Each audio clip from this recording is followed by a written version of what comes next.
you guys, it's Friday again, and it's time for another movie retrospective. Going back to Italy this time around. We actually did another Lucio Fulci movie a couple months ago. We did The Beyond, which is probably one of his best known ones. But today I want to discuss the first in the so-called Gates of Hell trilogy, the movie known as City of the Living Dead. Yeah, strange movie. It is a little. I liked it, though. It's mostly imagery, but we can get into that. Well, yeah. Now, the thing about this is that, as I said, this movie, when it came out on VHS in the United States, it was actually first called The Gates of Hell. It has subsequently been released with its, something closer to its Italian title, which was City of the Living Dead, and that's usually what it's known by now, like when it came out on DVD and stuff. This movie actually came out in 1980. And as I said, it's considered the first movie of Fulci's Gates of Hell trilogy, the second of which was The Beyond, and the third of which was The House by the Cemetery, which we'll probably get around to doing one of these days because Shudder has that as well. Shudder actually has all three of them up at the moment.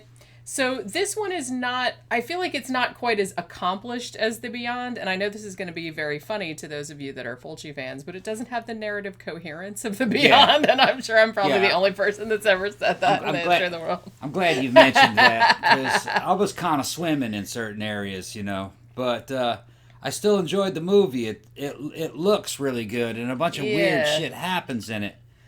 But I spent a lot of the time not knowing what the hell was going on. Well, until I told you to just not worry about it and not be... I said, basically, this movie, it's not so much... like, how a lot of sort of just classic, just regular movies, I guess, quote unquote, have a sort of, 3-act plot structure. Yeah. You got your rising action, you got your climax, you got your denouement. Yeah. This is more like... Well, let's think of an idea, like a rough idea for a movie. In this case, the Gates of Hell opening in this particular town. And then we're just going to show you episodes that suggest that. Yeah. And then we're going to end the movie. So, that's a fancy way of saying, normally you have a story. But in this one, something happens and you witness things that people in the town witness, and you make of it what you will. That's really kind of what it's like. Now, I was watching it, I was enjoying it, I was drinking, too, like I do. All right, and I thought I was maybe losing my mind or getting slightly high and not know that I'd missed something. Like, are these people important? And you'd be like, no, they're other people in the town. And I said, so this is the first time we're seeing them, right? Because to me, a lot of these people look alike, those white people. Yeah, white people kind of look alike. After a certain amount of drinks, after a certain amount of drinks, people and mailboxes and I was like, who are these people? Oh no, they're just introducing them now. They're just some people in the town that are seeing some stuff. Oh, okay. So I felt better. I felt like I wasn't losing my mind. Yeah, because he legit thought that he was like so drunk that he had completely lost what all thread of reality because he had no. See, that's what happens when you drink and watch Lucio Fulci movies and you've never seen them before. Drinking tequila. You think that you've lost your grip on reality. Yeah. Well, it was an experience. I just started to roll with it like watching a music video. Yeah, it is a bit like that. A music video. And it did have cool music. It actually had a background music that kind of sounded almost kind of like Darkwave going on in the back. Yeah, I actually think Fabio Frizzi did the score for this, if I'm not mistaken. There's a part towards the end that sounded like VNV Nation. It did. And this is in 1980. So I'm like this going, came out wow. in 1980. Yeah. Now, as I said, we talked a little bit about this on, our review of The Beyond, which actually also kind of doesn't make a lot of sense, but makes more sense than this. Now, the Gates of Hell trilogy is, much like I mentioned on the Dario Argento Deep Red review, where I was talking about his quote-unquote animal trilogy of his Giallo movies, which are more a thematic trilogy than, it's not like a continuing story or anything like that. It's just kind of like they have similar elements, so they seem like they should be grouped together. And that's kind of the same thing that happened here. He's got like some of the same actors, in all three movies. They all kind of have... Walking Dead zombie type thing. They have some supernatural aspects. They have a very gothic atmosphere. And all three of them, I believe, and I haven't seen House by the Cemetery in a long time, so please correct me if I'm wrong, but all of them are set in the United States, and they were actually filmed here. Yeah, it looked like New Orleans area. It was actually Savannah, Georgia, is where it was, and Midway, Georgia. They show some old and New York City. Big old country houses, kind of the high ceilings because there was no AC with the tin roofs. They were loud. So there were friends of the family had some of those. Yeah. Back in the 70s, and they were on their last legs back in the 70s. A lot of those houses, most of them are torn down now. They were loud and they were hot. Yeah. Because it just, you know what I mean. The ceiling went right up basically to the tin roof. Yeah. It was up there, 12 feet, and it would just be baking in the sun. Yeah. You were lucky to have baking fans. as in not like bacon, bacon and baking eggs. in the sun. Old Southern houses. Yeah. Yeah. But they were trip. They were creepy. They were loud. Yeah. There's no way you could sneak through a house like that. Yeah. Because the floorboards. Yeah. They were pretty though. They were pretty, but I think that contributes a lot to. I mean, like I said, where they filmed some of the cemeteries and stuff like that. That was actually the main cemetery where they filmed. I think it was in Manhattan. But most of the exteriors of the houses and stuff when they're walking around the neighborhoods, that's actually parts of Georgia. Yeah. So all the interiors were actually shot in Rome, in a studio, as they usually did at the time. And, again, just like in the Beyond, it's kind of like a multinational cast. And then later they kind of dub everyone into English. Sometimes using their voices, like Catriona MacColl. She's a British actress, so she dubbed her own voice. Called her Catriona. Yeah, well, she goes Big by Catherine. Catherine MacColl, too, but I think when she was in Lucio Fulci movies, they billed her as Catriona MacColl. Must have been a nickname. Maybe. I'm not really sure. Big Catherine. Yeah. Big Catherine. Yeah. Catriona. I like her, though. She's in all three of these movies playing different characters.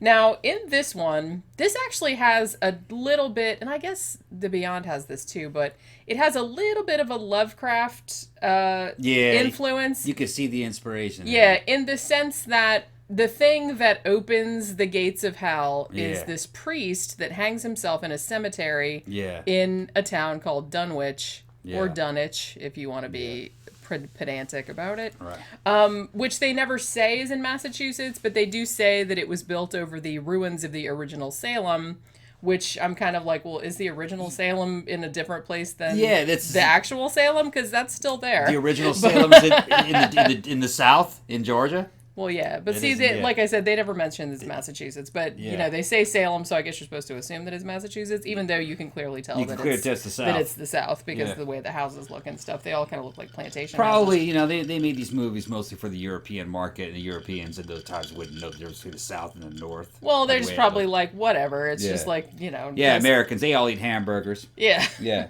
What are you talking about? I love hamburgers. Yeah, I know. Although we had ramen today. But, so that is what kind of triggers it off. We don't know why the priest, whose name is Father Thomas, why his particular suicide opened the gates of hell, but was it just because it was a suicide? Was he evil? Did he do it on purpose? Who knows? Don't worry about it, because you're not going to find out, so I'm telling you that right now. But it's just kind of the thing that gets into it. They were just trying to get the movie done. Right. They're using tropes that came from other things. And let's get to this movie done. That's what they're doing. Yeah. That was a pretty good Italian accent, though. Yeah, and I should say, too, that Lucio Fulci, just like he did in a lot of his movies, he actually does make a small cameo in this, as a pathologist. And it's very funny, hearing him dubbed by an American actor, because I'm like, I don't even think he could speak any English at all. I don't know if he even ever learned to speak English.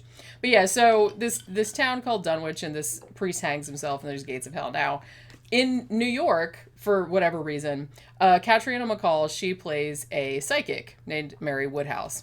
And for whatever reason, they're having this seance at this house in New York City, and she sees the priest hanging himself and figures out, or knows somehow psychically, that this is going to cause the gates of hell to open, which is a bad thing. I mean, because it's going to mean that people are going to be coming up out of the graves and walking around and doing all kind of crazy shit. So she says that, she screams, she drops dead, or so you think. Because you're thinking, Catriona MacColl, she's dead 5 seconds into the movie. And you're like, that can't be right. She's top billed, right? Right. So you're like, she can't be dead already. So they bury her, these two like half-ass grave diggers are like, oh, time to go home. Let's just kind of leave it half buried or whatever. This guy who is like a investigative journalist. His name is Peter, and he's played by Christopher George. And he is actually at the cemetery because he got interested in this like weird death, this weird psychic death and the shit she said. And he happens to be in the cemetery and hears her because she wakes up in there and she's like, oh, yeah, shit. She wasn't dead, she was alive. Yeah, she like was in a coma. I guess. Really good buried alive scene, and I was terrified of that when I was a kid. And every element of what I was afraid of being buried alive is covered in that scene. Yeah, which makes me think maybe I had seen this. And you may have. And just remembered that scene. He's trying to get her out with a pickaxe, and the pickaxe is going through the top of the coffin and almost hitting her in the face. You know, she's like ducking it and ducking it. Yeah, it's pretty cool. I'm alive. And then finally he's able to break a hole in it right where her face is, and you just see her face and her mouth screaming from a hole in the ground. It's pretty, something that, as a kid would terrify you. Yeah. You're digging and a mouth comes up out of the ground. It's pretty cool. It's like, that's the thing. It doesn't make a lot of sense. And you're thinking, like, even when you're watching the movie, you're like, guy, it's like, can you, like, put the pickaxe, like, kind of over to the sides? You know, like, just get her right in the face. He's already busted a hole in it. Slow down. Yeah. She can get air. It's like, you see where it's like, it's all right. There's no hurry now. She's got oxygen. Yeah. But, but like I said, just the visual image of it is so cool. Like, her in the coffin and it's all dark and blue and like this fucking blade like coming down next to her face and she's like freaking out and stuff. There's a lot of good things. You see this movie, and they're enjoyable to watch, especially when, like I said, when you're not really taking it seriously. You just watch it like it's a damn music video. Yeah, it's just like a series of cool images and kick-ass gore. Yeah, put your brain in neutral when you're watching it. Just have fun. And when you see it that way, you can see how these Italian movies did a lot for the newer generation of horror movies that started coming out of the United States later in the 80s. Yeah. Like you can see where like Evil Dead 1 and 2 got a lot of their tone and stuff like Reanimator. So you can see even, I would say maybe even Friday the 13th series kind of borrowed from these. Movies like this did for the American horror genre what Sergio Leone's spaghetti westerns did for, good modern westerns like Unforgiven and Josie Wales and High Plains Drifter. The Italians were good with tone and style and like look. Stylistic elements. Right. They weren't real good with story structure all the time. Yeah. They didn't care about that. They just wanted to show you some cool shit. And you'd have an emotional reaction. Like basically it was like going through a haunted house. Yeah, that's a good way of putting it. Haunted houses don't have plots, really. You just go through. Or like having a nightmare. Yeah. It's just kind of like they wanted to show you just really disturbing images with enough of a story, kind of threading it together that, it at least had a little bit of coherence, like you could kind of just follow along with it. Right.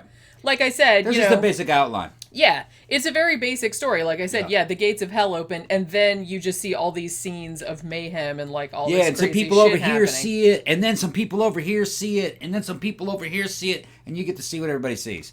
And then it's over. And then they kind of meet up later on. Like, they're all kind of interconnected, like, because, there is one point. It's like a grand finale. Yeah, there is one point where Mary the psychic, after she gets dug out, and she says, I don't know where the town is, but it's the city of the living dead. This guy hung himself, and his name is Father Thomas. She's like, I saw his tombstone in my vision. So we have to figure out where this town is so we can get there, because she somehow knows, like, again, psychically, that they have to, like, open up the tomb or do something about him and like close it before all the dead people start walking around. So so that's like there's a parallel story of her and the newspaper guy trying to find Dunwich, and then you go back to the town of Dunwich and you see like all the crazy shit that like starts to happen. Yeah. This priest, like I said, he's like a dead person, but he like kind of can pop in and out like a ghost. You know what I mean? So they're not like traditional like shambly kind of zombies. Yes, they're like all yucky and they have like worms and rot and everything like that, like all over their faces, and they're really disgusting looking.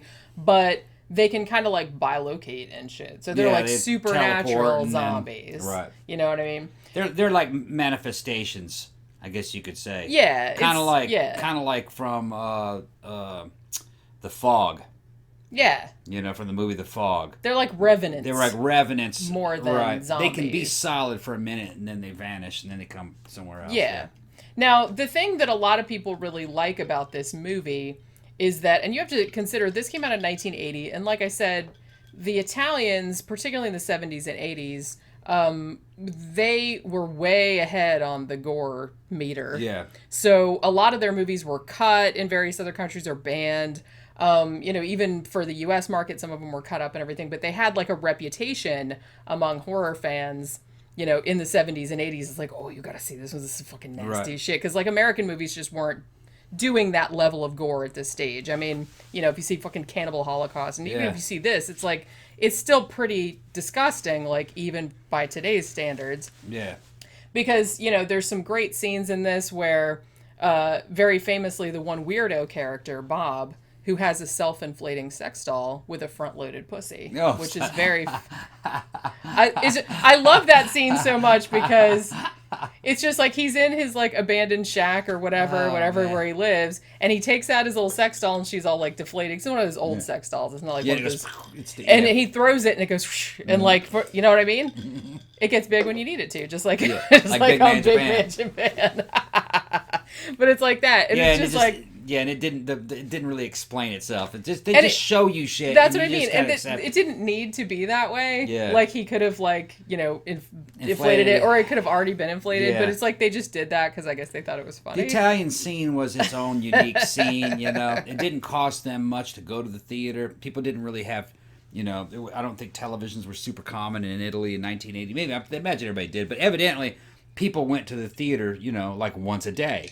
And that's what I remember. Yeah, they have a very so they made a lot of movies very quickly. They liked going to the movies. It was like a big social thing. Yeah, and it was like a scene where they'd come out with one movie and they liked it, so they said, "Well, we got to top that," and then somebody else would come. So the movies would get progressively more redonkulous. Yeah, because they would all start trying to step on each other's dicks and stuff.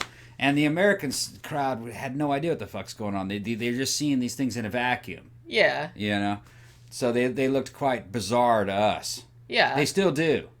There's something kind of Japanese about them, the way that they're filmed. They sometimes feel like a Japanese movie. The structure of them is more Asian than American. Yeah. Because if you've ever, like, a lot of people that like J-horror, like, Asian horror films, a lot of them are more, like, have a more episodic quality. Like, if you see something like, for example, just pulling out of my ass, like The Grudge, it isn't like, like I said, A, B, C. It's kind of like A, and then A repeats, and then A. You're seeing the same thing happen over and over again. Like it's more cyclical, I guess. That's the same thing with most anime. Most anime doesn't make any damn sense, really. Yeah, it's just meandering. They tell stories in a different way. There's usually, like I said, The Grudge. It kind of like tells the same haunting, like from three different successive families that live in this haunted house. Yeah. So it's not like a linear type narrative, at least not from our perspective. And I feel like this is kind of the same thing where, like I said, they have a situation and they're just showing you like snapshots. Yeah. There's a bunch of guys in a bar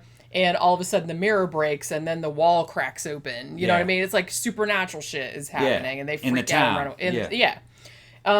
And you get to see, like I said, the creepy guy, Bob, who is initially blamed for all of the weird shenanigans going on in town before it gets really supernatural, because he's like, apparently it's hinted that he's like some weird child molester he's or something. Some kind of weird pedophile. Yeah, like a pedophile. Yeah.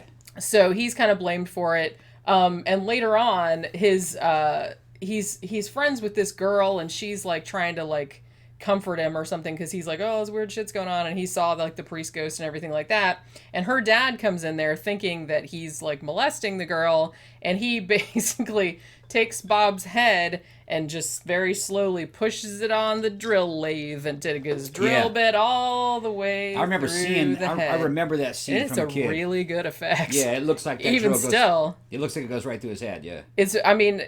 I'm not really sure, like, I'm sure nothing budget, they had to pull this off. Yeah. That looks really real. Yeah. Well, you could tell that they had a bunch of special effects gags that they could do. Yeah. And they said, this is what we can do right now. We have to work these gags into this movie. That's basically... You can tell that they did that. And I think that was... But it's all right. That's Fulci's thing. He's like, and Dario Argento does that a bit too, where he's like, we want these particular violent set pieces, and then we're just going to kind of put this half-ass story around it. So the drill scene, that's probably the most famous. Yeah. But equally famous, I think, is the one scene where there's a guy and a girl that don't really figure into the plot. They're just townsfolk or whatever, and they're making out in a car. Yeah. And they, it's dark and foggy and all this kind of shit. And then they look out and they see the ghost of the priest like hanging there. Yeah. And then all of a sudden, like her eyeballs start bleeding. Yeah. Which I guess is like a stigmata type thing, maybe. Yeah. I don't know. There's like a Catholicism underlying. And then she starts vomiting up her internal organs. She vomits up all of her internal organs. Like turns herself inside. Yeah, just. But and the guy's like, what the fuck? Yeah, and that's it's just like, the way the Italians were. And some of that, like you could tell, like in the close-ups, it was a fake head. But actually, in the long shots, they actually made this poor actress eat a whole bunch of tripe with the red shit on it, and then throw it back. Ridiculous. So she is actually throwing up intestines. They're just not hers. Yeah. They're sheep intestines. Is there anything else about this one? We've been going on about it. But no, that's all right. Oh, also you get to see like a rain of maggots. You get to see all this other stuff. Now, one thing I want to mention, which I think that was actually an inspiration for a Skinny Puppy song, God's Gift Maggots. Yeah. I think that's what there was a scene like that in Suspiria too, though, where maggots were, although it wasn't supernatural, they were just like maggots all up in the ceiling, and they kind of started coming down through the ceiling. But yeah, there was also... So I just want to talk a little bit about the ending, because a lot of people are really super confused by the ending of this. Because apparently, here's the thing, like they get to Dunwich, they get down in the tomb, which is actually a really cool scene, like, like under the ground, and like there's all these fucking skeletons and shit under there. They end up like sticking a big wooden cross like through the like right into his crotch, and it's all rotten and gross and everything. And then, so they save the day, they save the world, they come crawling out of the tomb, and it's daytime, and then... They're crawling out going, oh, yay, oh, we did everything. And then there's like this little kid that's in the movie called John. His whole family got killed. It's, it's a long story. And he's there with the cops. And then they're looking at the kid like, oh, he survived, yay. And then the kid starts running toward them. And then Katrina McCall and the other guy who lived are like, oh, shit, oh, shit. And then she starts screaming, and then freeze frame on the kid running toward them. And then the screen just cracks. And that's the end. Yeah. And some people are like... What is that all about? Like, what does that mean? Didn't mean anything. They just ended the movie. No, okay. Now, the story goes that when they were making the movie, when they were in the editing process, the editor spilled coffee on the final scenes of the movie, and they didn't have the time or the money to do anything about it. I've heard that story. I've also heard that... The kid at the end was actually supposed to be a zombie, and the cops were supposed to be zombies, and they were supposed to have like worms and shit all over his face, but the kid didn't want to do it. Right. So I've heard that story too. So I'm not sure if they actually did film some scenes with the kid, like, and the kid running at them, and the kid's a zombie and the cops are zombies, which actually would have made sense as an ending, because they came out thinking they saved the world, and they're like, oh shit, now everybody's zombies. You know what I mean? So that would have made sense. But the fact that they didn't do that, I don't know if the ending got destroyed and that was all the footage they had left, or if the kid just was like, no worms, I'm not doing it. So they just said, well, we're just going to go with this, and we're going to crack it at the end, so maybe people will pick up on the fact that he's supposed to be dead, or he's supposed to be a zombie, or something like that. But that's what I heard. Because, not how it came off, though. But yeah, I was always confused, and a lot of people are confused by that ending. But those are the stories that I've heard about it, which would explain a lot. Right. Because had the kid looked like a zombie, then that would have made sense. More sense, right. As an ending. All right, so let's wrap up this discussion of the Lucio Fulci film, City of the Living Dead. Like I said, we've done the Beyond already. We did it a couple months ago. We'll probably end up doing The House by the Cemetery a couple months down the line, just so I can say I completed the trilogy. And like I said, all three of them are on Shudder at the moment if you want to check them out. And also, I've heard that Arrow, the UK releasing company, has done like a really nice Blu-ray of it with like a lot of special features and like cool booklets and all kind of shit in there. So check that out if you're a Fulci fan. And remember, if you like the show, like, share, subscribe on all your social media. If you'd like to financially support the show, you can go to our Patreon page, patreon.com/13o'clockpodcast, or you can go to our blog, which is 13o'clockpodcast.wordpress.com, and there's a link in the sidebar to a PayPal account if you'd like to give a one-time donation. Remember, the movie retrospectives, just like this one, come out every Friday. We also have 13 o'clock matinee, 3 new movies in the theater. That comes out every Sunday. And our regular episodes are up every Tuesday, so check them out. We will see you next time. Bye.